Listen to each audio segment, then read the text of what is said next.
అయితే నా ఎక్స్‌పీరియన్స్‌ని షేర్ చేసుకుందాం అనుకుంటున్నా. Hyderabad to Jantar Mantar. Cockroach Janata party పిలుపు మేరకు పార్లమెంట్ మార్చ్‌లో పార్టిసిపేట్ చేయడానికి హైదరాబాద్ నుంచి ఢిల్లీ బయలుదేరాను.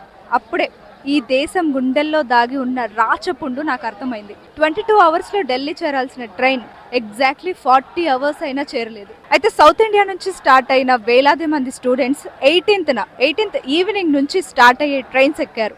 ఆ ఇన్ఫర్మేషన్ ఇక్కడ అందరి గుండెల్లో రైళ్లు పరిగెత్తేలా చేసింది. అందుకే ఆంధ్ర, తెలంగాణ, మహారాష్ట్ర, బీహార్, మధ్యప్రదేశ్ రాష్ట్రాల మీదుగా వస్తున్న ట్రైన్లన్నీ మెల్లిగా నడవడం స్టార్ట్ అయ్యాయి. 19వ తేదీ రాత్రి 9 గంటలకు ఢిల్లీ చేరాల్సిన ట్రైన్ 20వ తారీఖు మధ్యాహ్నం 12 గంటలకు చేరింది. అక్కడితో ఈ కుట్ర లాగలేదు. నిజాముద్దీన్ ట్రైన్ దిగిన వేలాది మంది విద్యార్థులు జంతర్ మంతర్ రీచ్ కాకుండా ఎటువంటి ట్రాన్స్పోర్ట్ లేకుండానే చేరారు. అక్కడి నుంచి అలా కొద్ది దూరం వచ్చిన తర్వాత పూర్తిగా నిర్బంధం. అంటే మేము అక్కడ ఒక ఆటో ఎక్కి నిజాముద్దీన్ ట్రైన్ దిగిన తర్వాత ఆటో ఎక్కి డైరెక్ట్గా మళ్ళీ ఇక్కడికి జంతర్ మంతర్కి రాలేదు. మధ్యలో ఒక దగ్గర దిగినాం. అంటే మొత్తం క్లోజ్ చేశారు, మెట్రో క్లోజ్ చేశారు, చాలా మెట్రోస్ని ఆఫ్ చేశారు.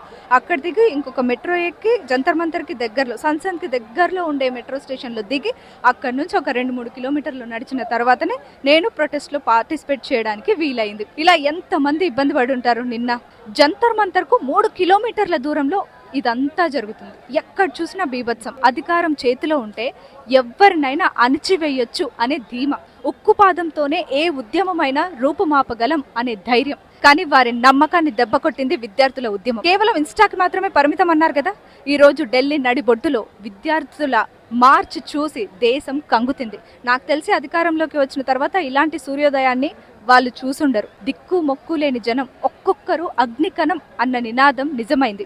దేశం నలుమూలల నుంచి ఒక్కొక్కరిగా వచ్చిన జనం నిప్పు కణికల్లా, అగ్గి రవ్వల్లా నిలబడ్డారు. ఒకరు మహారాష్ట్ర, ఇంకొకరు పంజాబ్, ఇంకొకరు తమిళనాడు, నేను తెలంగాణ. విద్యార్థులు రాని ప్రాంతం అంటూ ఉందా? ఇదే నిజమైన భారతదేశం. This is my journey from Hyderabad to Jantar Mantar.